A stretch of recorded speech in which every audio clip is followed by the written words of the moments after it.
Olá, bem-vindos ao canal Ultrassonografistas Mundo Afora, um canal dedicado àquelas pessoas que desejam saber um pouco mais sobre a profissão de tecnólogo em ultrassonografia e como essa profissão é exercida mundo afora. No vídeo de hoje, então, nós vamos dar sequência ao protocolo de ecocardiografia. Esse será o terceiro vídeo e a gente vai focar, então, no corte apical, ou seja, na janela apical.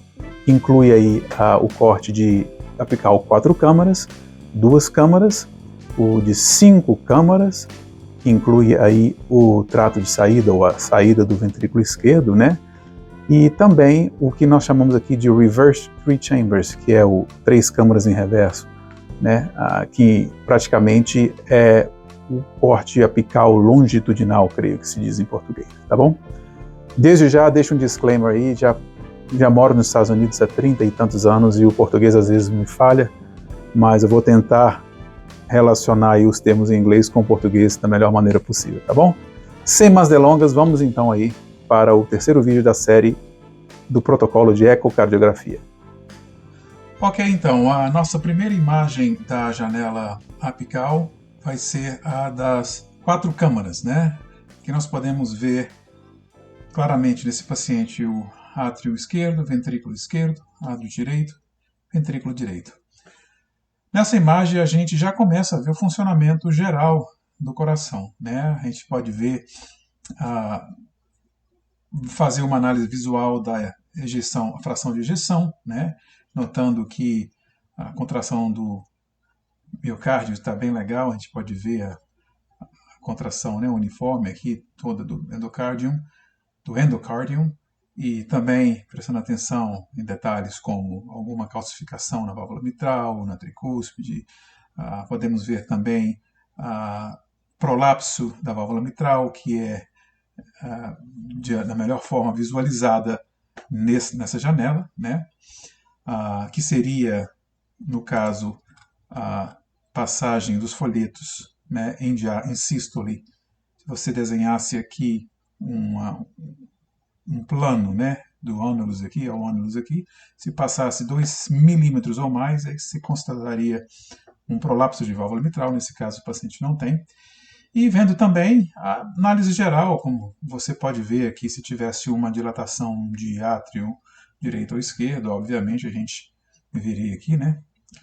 Quando você tem uma dilatação bilateral, a gente chama do sinal do Mickey Mouse, né? As orelhas do Mickey, né? Ficaria grande. E o funcionamento geral também, prestando atenção em algum derrame de pericárdio, que a gente pode ver aqui anterior ao átrio direito, esquerdo, também do ventrículo esquerdo, né? E assim por diante. A nossa próxima imagem seria então fazer aqui uma medida do volume do átrio esquerdo, né, no final da diástole, quando o átrio esquerdo está no seu maior volume de enchimento. No caso aqui, 26,6 mililitros por metro quadrado, o que está bem abaixo do limite superior, que seria 34, né? No caso, esse paciente está com o tamanho, o volume normal. A próxima imagem aqui é o Doppler com onda pulsada da veia pulmonar. A gente sempre escolhe essa mais perto do septum, do átrio, o septum aqui do lado, né, pertinho do átrio aqui, do átrio, pertinho do septum, e às vezes é meio difícil obter essa imagem por causa das diversas, né, dificuldades técnicas que a gente tem, mas aqui a gente optimiza abaixando a escala, aumentando o ganho da cor, e também eu gosto de colocar o setting da minha máquina em low flow, né?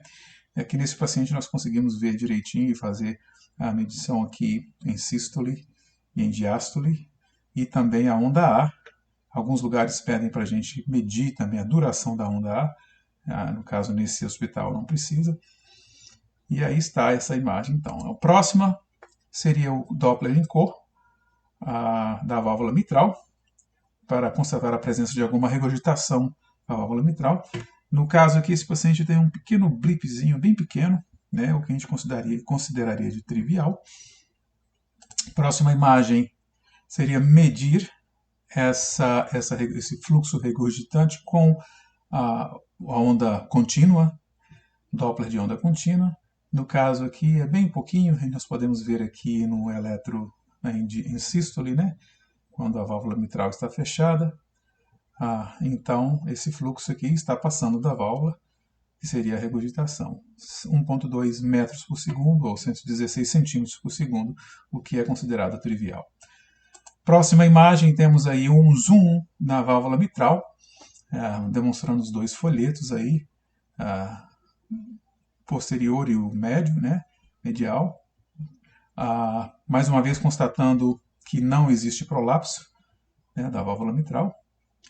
Próxima imagem, um color, uma caixa de cor Doppler no interatrial septum, no septo interatrial, para constatar a presença de alguma comunicação, algum shunt. No caso, nesse paciente não tem. Algumas vezes você vê o septo meio hipertrofiado, né? Ou então com bulge, como se fosse um aneurisma, né? Ou então ele bem fino, né? O que possivelmente levantaria a suspeita de uma comunicação, de um shunt, ou então um foramen ovale patente, o que nos levaria a usar o exame de bolhas, né? de saline, né? De solução de saline agitada, o que nós fazemos, né? Cabe a nós, tecnólogos, decidir se fazemos ou não, a não ser que o médico já manda o pedido, né? Geralmente pacientes com ataque transiente isquêmico, né? TIA, ou então derrame, automaticamente eles já pedem para que nós possamos fazer para exatamente confirmar ou descartar a possibilidade dessa comunicação, né? E no final nós vamos mostrar como é feito esse bubble study, né, exame de bolhas. Mas aqui está essa imagem do septum, mesma coisa com o ventrículo, colocamos a caixa de cor para ver se existe uma comunicação. A próxima imagem, então, a gente passa para a análise da função diastólica, né?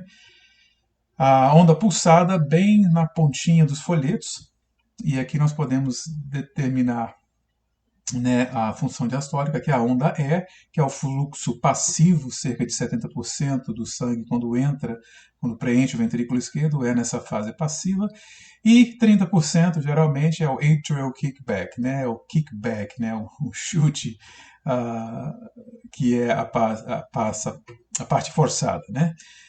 Vemos aqui então as partes da diástole, a onda E, a diástase, que é o espaço entre as ondas, onda A, né, e aqui nesse paciente podemos então constatar que não existe, né, não existe uma disfunção diastólica porque o átrio não está dilatado, e também aqui nós vemos que os números, né, que nós vamos obter depois com Doppler tecidual, né, e para obter as informações que nos vão levar à conclusão de como está, né, a função diastólica.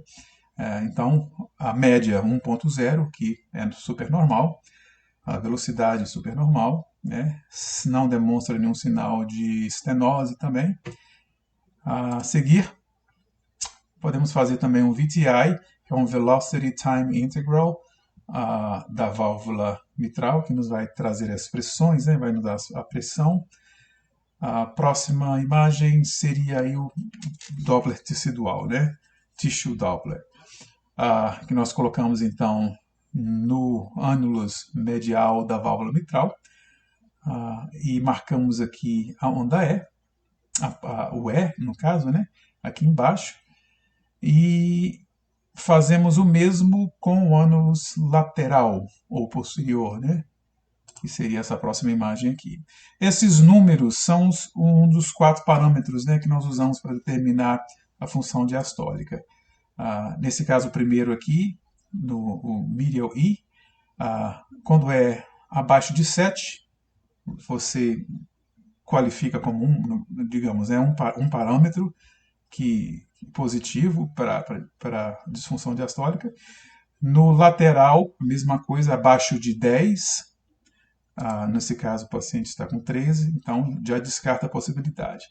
O outro parâmetro é o volume do átrio esquerdo acima de 34, o que esse paciente também não tem, então descarta. E o outro volume seria a válvula tricúspide, a regurgitação da válvula tricúspide acima de 2,8 metros por segundo, que daria os parâmetros, né, para determinar se esse paciente tem ou não função diastólica. Uma desfunção diastólica. Mas tudo bem, vamos lá. Próximo seria passamos já para o lado direito, né, no tricuspid annulus, aqui do lado direito, com Doppler tecidual. Esse é o ponto S que nós marcamos. No mesmo lugar, com o modo M, fazemos o TAPSE, que é o Transannulus Projection Systolic Excursion, que é a expulsão, né, do ânulus da válvula tricúspide, né, o movimento, também conhecido como TAPSE. Aí nós fazemos, então, começamos a olhar melhor o ventrículo esquerdo, prestando atenção mais uma vez agora de uma maneira mais de perto, mais zoomada, né, o endocárdio, que claramente está contraindo, né. No caso aqui nós fazemos análise, né, da parede anterolateral, que é essa aqui, nos seus segmentos, né, basal, meio e apical. E no caso do lado do septum aqui, seria a parede inferoseptal, né, inferoseptal, creio que se chama em português, nos seus segmentos basal, médio e apical. Dependendo aqui, né, se nós víssemos que aqui não está contraindo, está meio hipokinético, ou akinético, né, akinético, sem movimento, constataria então possivelmente um infarto do miocárdio, alguma disfunção aqui no músculo, né, que poderíamos correlacionar aí com as artérias coronárias, né. No caso aqui da parede anterolateral, nós sabemos que é a left anterior descending, que é a coronária esquerda, né, e a circunflexa, que alimentam esse segmento. E aí por diante, nós podemos fazer essa análise em qualquer dos views, né? A seguir, aqui mais uma imagem, né? Eu gosto de usar o chroma, o mapa, porque ele realmente traz delinear melhor, né? Faz a delineação melhor do endocárdio, que dá para a gente ver melhor. Ou para o cardiologista ver melhor, né? Fazemos então a medida da fração de ejeção em sístole, em diástole, enquanto está mais cheio o ventrículo, logo após em sístole, que nos dá uma fração de ejeção, no caso aqui, nas 4 câmaras, de 69,2. Lembrando que de 55 a 75 são os parâmetros normais, né? Mais uma vez aqui, eu gosto de fazer essa medida, que é colocar uns calipers, né, no átrio esquerdo e direito, para comparar os tamanhos e também ver se existe alguma dilatação do átrio, né? A seguir aqui, concentrando no lado direito, na válvula tricúspide, podemos ver aqui com color box caixa de cor, que existe uma regurgitação. Aí a nossa análise visual aqui, eu diria, pelo tamanho do jato, né, que está tomando conta de 3/4 mais ou menos do átrio direito, que isso seria uma regurgitação moderada, né, de moderada ou às vezes severa, né, dependendo da velocidade que nós víssemos esse jato aqui, mas mais para moderada, né. Lembrando que nós colocamos todas essas observações, mas o cardiologista depois vai ver as nossas anotações e vai rever as imagens e dar o parecer final dele, né.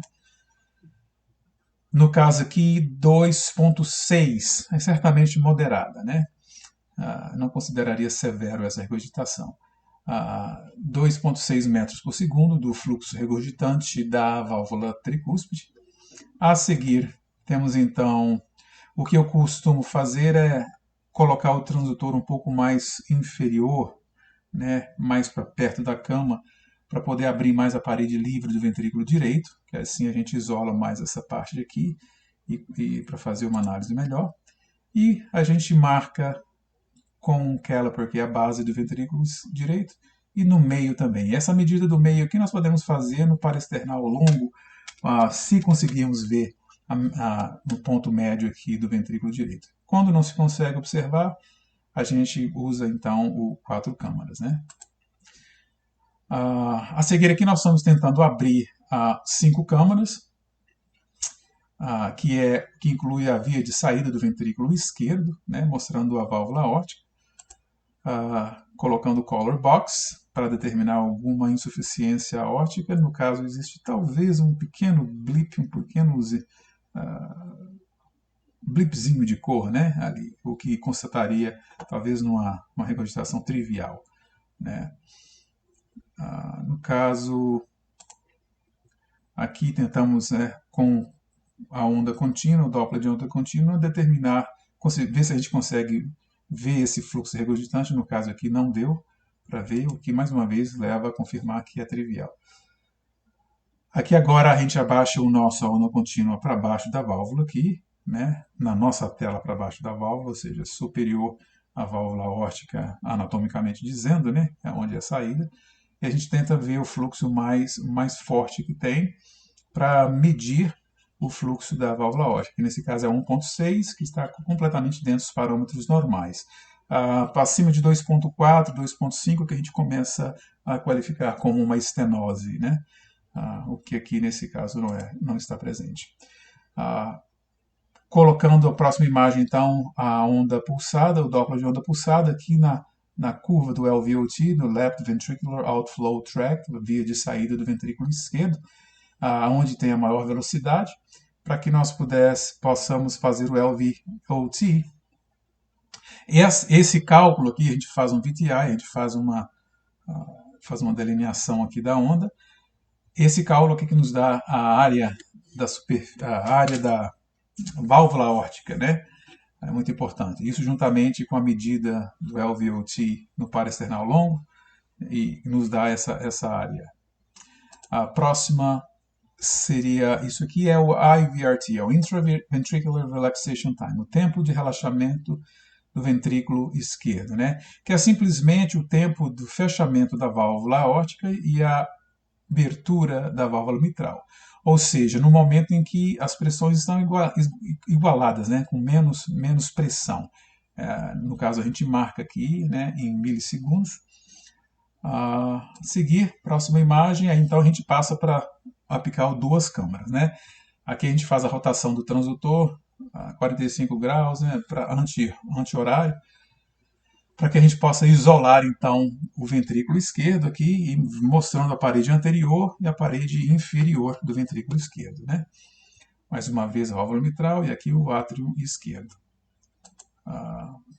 Mais uma vez fazemos aqui então o volume em duas câmeras do átrio esquerdo, que nos dá esse índice aqui, né, que é abaixo de 34, como eu falei, é normal. No caso aqui, esse paciente fechou com 27,6, que está completamente normal.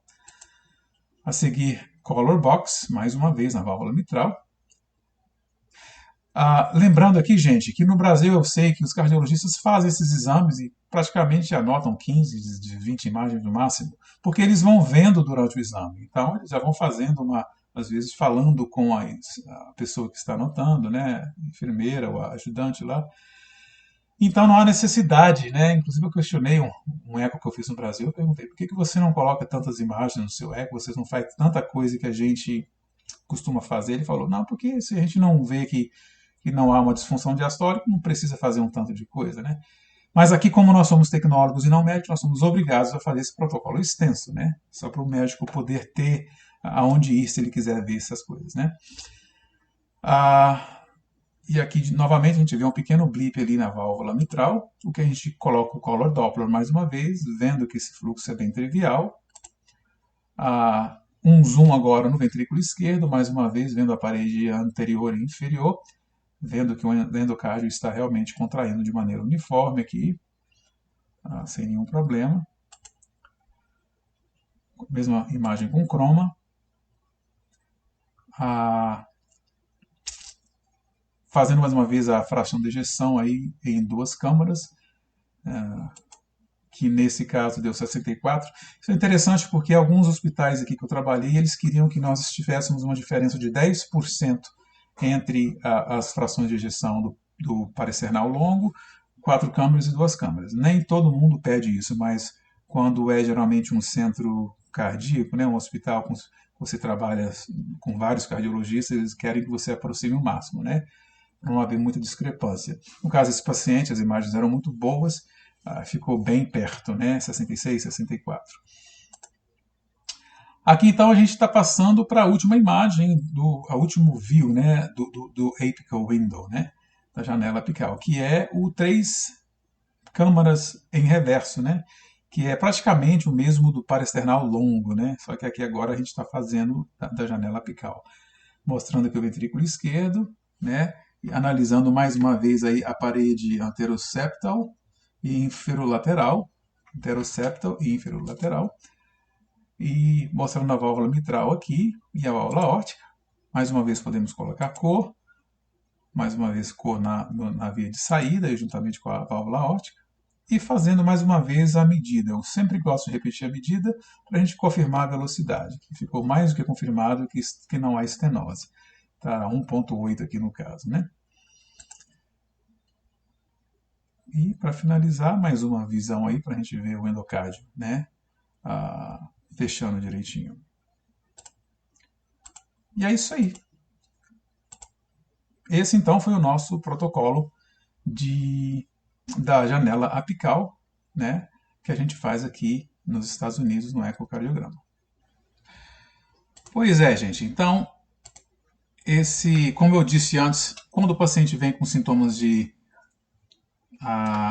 ataque isquêmico transiente ou então derrame, ou então algum aneurisma no septum intra-atrial septum, nós tecnólogos temos a liberdade de fazer o exame de bolhas, de bolhas agitadas, né? É o que a gente chama de agitated saline, da solução saline agitada. É um exame muito praticado aqui que confirma, né, a presença de um foramen ovale patente ou então algum shunt, alguma comunicação entre a parede, né, ou do ventrículo ou do átrio. Esse paciente aqui, no caso, nós fizemos. Sempre usamos, então, a janela apical de 4 câmaras. Nós pedimos à enfermeira, se o paciente já não tem uma IV, uma intravenosa, né, no lugar, um acesso, a gente pede a enfermeira para vir e nós mesmos colocamos uma válvula de three-way, de 3 caminhos, né, e pegamos 2 seringas, uma vazia, uma cheia com saline, retiramos 1 cc de saline para criar o ar dentro, agitamos, né, ou então pedimos alguém, enfermeiro, alguém para agitar, e depois nós injetamos no paciente, colocamos a máquina para um ciclo de 10 ciclos cardíacos, e assim que injeta nós começamos a registrar as imagens. Nesse caso aqui vocês podem ver claramente as bolhas entrando do lado direito, né? A partir daqui do ventrículo direito vai para a circulação pulmonar e ali as bolhas se dissipam, né? Se nós víssemos aqui qualquer bolinha no ventrículo ou no átrio esquerdo, seria a comprovação de que existe uma comunicação ou do átrio, do septum interatrial, ou então do ventrículo, né? Interventricular septum. No caso aqui, esse paciente não tem. A seguir, nós podemos repetir. No caso, geralmente as bolhas ficam, né? Continuam por algum tempo, a gente só vai tirando, né, as imagens. Quanto mais, melhor. Aqui, 100% claro que esse paciente não tem uma comunicação entre as duas, entre o lado direito e o lado esquerdo. E depois nós repetimos com Valsalva, né, com a manobra Valsalva. Pedimos o paciente para bear down, né, para fazer a manobra Valsalva, que é colocar pressão como se estivesse, né, indo no banheiro, e depois libera, e é uma outra maneira de ver, né, de fazer o exame, né, para complementar, no caso aqui com Valsalva, né. Só temos que ter certeza que está sempre, que você mantém a janela aberta, né, que é muito fácil de perder. E aqui ficou melhor com a Valsalva. Nesse paciente, eu me lembro agora que uma coisa interessante é que esse objeto aqui ecogênico no átrio direito, deixa eu ver se eu consigo, essa aqui, na verdade, esse paciente eu perguntei, ela não tinha um pacemaker, né, um marca-passo. Geralmente aqui você vê os fios de marca-passo. Era um port para quimioterapia que Eu mencionei depois para o cardiologista, falei, olha, me parece que está um pouco inserido, um pouco distante no átrio direito, né? E eu não sei da parte elétrica como estava, né? O eletrocardiograma, mas geralmente se está muito para dentro aqui pode causar algum problema, né? Na parte elétrica. Mas eu trouxe a atenção dele, eu coloquei no meu report, né? E fazendo o nosso trabalho. Tudo aquilo que a gente vê, o que a gente crê que seja normal, a gente pode colocar. E é isso aí então. Assim é que é feito o Bubble Study com saline agitado, né? Usando a janela apical de 4 câmaras. É isso aí então, gente. Esse foi o nosso terceiro vídeo da série de ecocardiografia, de como a gente faz o exame aqui nos Estados Unidos por Technologies, tá bom? Mais uma vez, muito obrigado por nos assistir. Não se esqueça de deixar o seu like, se inscrever no nosso canal e até a próxima.